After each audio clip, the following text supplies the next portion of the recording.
नमस्कार और मेरे इस YouTube चैनल में आपका स्वागत है। आज की वीडियो में मैं आपके लिए उपाय तो नहीं लाया हूँ, एक जो कर्तव्य है, हर सनातनी का जो एक कर्तव्य रहता है वो आपको बताने आया हूँ। वो आप कैसे संपन्न कर सकते हैं, क्योंकि हर आदमी को अभी इस कलिकाल में समय नहीं मिलता है कि आप वेद पुराण उपनिषद पढ़ सके। जो श्रुति स्मृति रहती है हमारी, वो या कोई स्तोत्र ये पढ़ सके। तो गीता जो है भगवान श्री कृष्ण के श्रीमुख से निकली हुई जो वेदवाणी है, गीता है हमारी, तो उसको अगर आप पढ़ोगे तो सब शास्त्र जो रहता है उसका ज्ञान आपने शास्त्र पढ़ा ऐसा आपको पुण्य मिलता है, ऐसा हमारे शास्त्र बोलते हैं। जो वेद उपनिषद पुराण जो रहते हैं वो सब आपने पढ़ने का जो लाभ मिलता है वो आपको एक अकेली गीता पढ़ने से आपको श्रीमद् भागवत गीता पढ़ने से आपको मिल जाता है।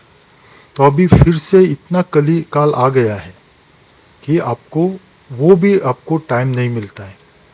इतने 18 अध्याय जो रहता है वो पढ़ने के लिए आपको टाइम ही नहीं मिलता है।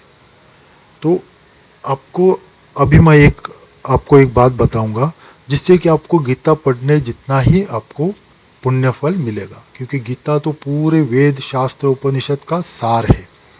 यानी गीता पढ़ा तो आपको पूर्ण जो सार रहता है, वेद हमको क्या बताते हैं, उपनिषद क्या बताते हैं, हमारे पुराण का जो सार है वो क्या है, वो सब गीता ही है, सब गीता में ही है।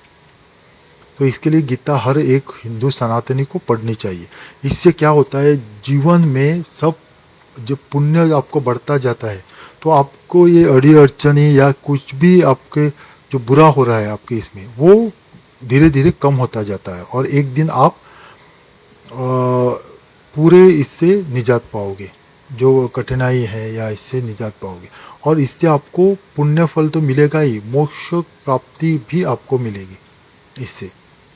तो बीच में मैं आपको रोकूंगा कि अगर मेरे ये वीडियो और आपको चैनल पसंद आए तो इसको ज़रूर शेयर कीजिएगा, दूसरों को लाइक कीजिएगा और ज़रूर सब्सक्राइब कीजिएगा, क्योंकि आगे भी मैं ऐसे आपको वीडियो लेते आऊँगा।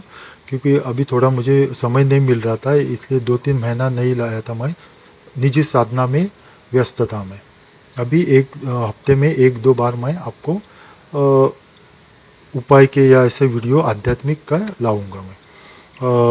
और जाते वक्त कमेंट बॉक्स में भी आप अपने इष्ट देवता का या किसी भी भगवान का नाम लिख के जाइए, क्योंकि ये भी एक छोटा सा ही उपाय है, मैं हर बार बोलता हूँ।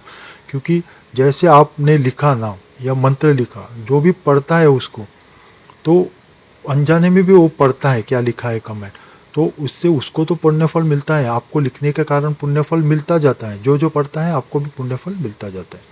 तो आपको क्या करना है, देखिए मैंने स्क्रीन पे आपको 5 गीता भगवत गीता में से श्लोक आपको दिए हैं। ये अगर आप रोज 5 पढ़ोगे तो पूरी भगवत गीता पढ़ने जितना आपको पुण्य फल मिल सकता है, इतना मिलता है। तो पहला श्लोक, मैं श्लोक और उसका अर्थ भी आपको बताऊंगा, ताकि ऐसा ना हो कि किसी किसी को जो संस्कृत है वो पढ़ने को तो आता है, धीरे धीरे पढ़ते हैं वो, पर उसका जो अर्थ रहता है वो आपको मालूम नहीं रहता है। तो भगवत गीता अगर आप गीता प्रेस गोरखपुर से भी लाओगे तो उनका श्लोक रहता है और नीचे उसका अर्थ भी रहता है, भावार्थ रहता है। तो पहला जो श्लोक है, आपको ये 5 श्लोक आपको क्रम से एक के बाद दूसरा, दूसरे के बाद तीसरा ऐसा बोलना है। अर्थ ना बोले तो भी चलेगा, क्योंकि अर्थ आपको मालूम होना चाहिए। जब भी आप पढ़ोगे तो उसका अर्थ आपके मन में आना चाहिए, तब बहुत प्रभावी रहता है।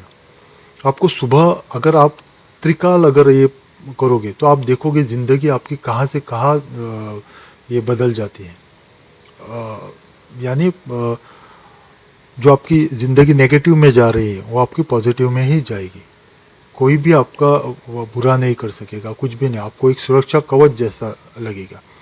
तो पहला जो है श्लोक वो है, कर्मण्येवाधिकारस्ते मा फलेषु कदाचन मा कर्म फल हेतुर्भुर्मा ते संगोस्त्व कर्मणि।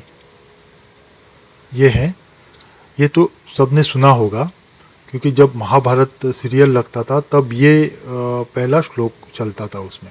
इसका अर्थ क्या है कि भगवान श्री कृष्ण अर्जुन से बोलते हैं कि हे अर्जुन, तुम्हारा अधिकार सिर्फ कर्म करने का है, तुम्हारा अधिकार फल पे कुछ भी नहीं है। अगर ये भगवान अर्जुन को बोलते हैं, यानी हम सबको भी ये लागू होता है, हम पर भी ये लागू होता है।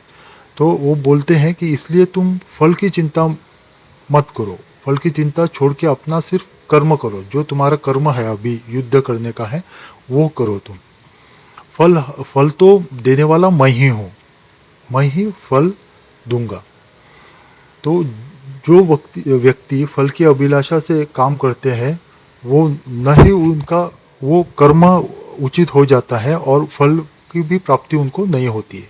इसलिए भगवान बोलते हैं कि हे अर्जुन, तुम अभी तुम्हारा कर्म को ही धर्म मानकर युद्ध करो। इसका अर्थ है। दूसरा जो श्लोक है वो है वासांसि जीर्णानि यथा विहाय नवानि गृह्णाति नरोपराणि तथा शरीराणि विहाय जीर्णा न्यन्यानि संयाति नवानि देहि।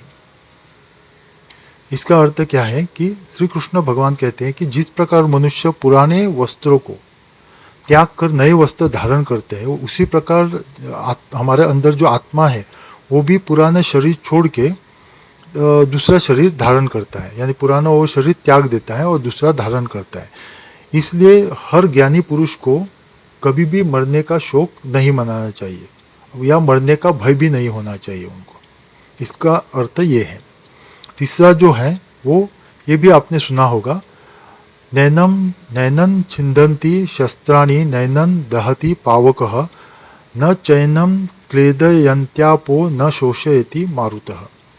इसका अर्थ है कि भगवान कहते हैं कि आत्मा न तो शस्त्र से काटी जा सकती है, न ही अग्नि उसे जला सकती है, न ही पानी गीला कर सकती है और न ही मारुत यानी ये वायु, न ही वायु उसको सुखा सकती है। तो ये अर्थ है उसका। उसके बाद चौथा जो है और पांचवा, ये तो आपको तो कंठस्थ रहेगा, ज्यादातर लोगों को ये कंठस्थ रहता है। तो ये क्या है कि यदा यदा ही धर्मस्य ग्लानिर्भवति भारत अभ्युत्थानम अधर्मस्य तदात्मानं सृजाम्यहम्। एक श्लोक हो गया।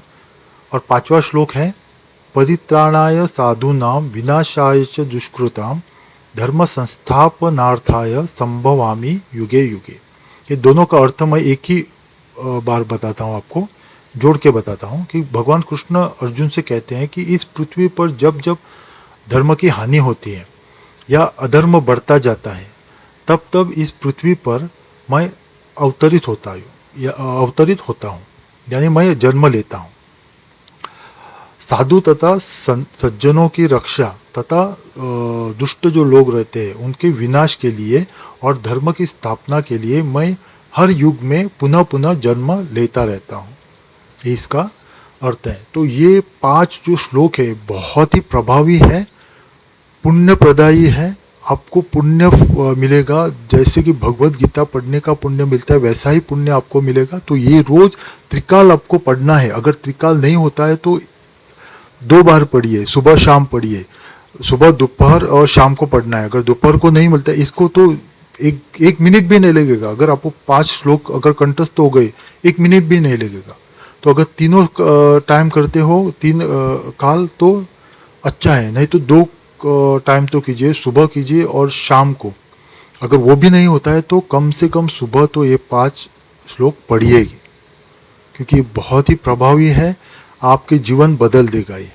अब करके देखिए इसको, एक 4-5 महीना करके देखिए और क्या जीवन में बदलाव होता है आप ही सोच के देखिए। या आप इसको जरूर कीजिए और इसका लाभ उठाइए। आपका कल्याण हो। ओम नमः शिवाय।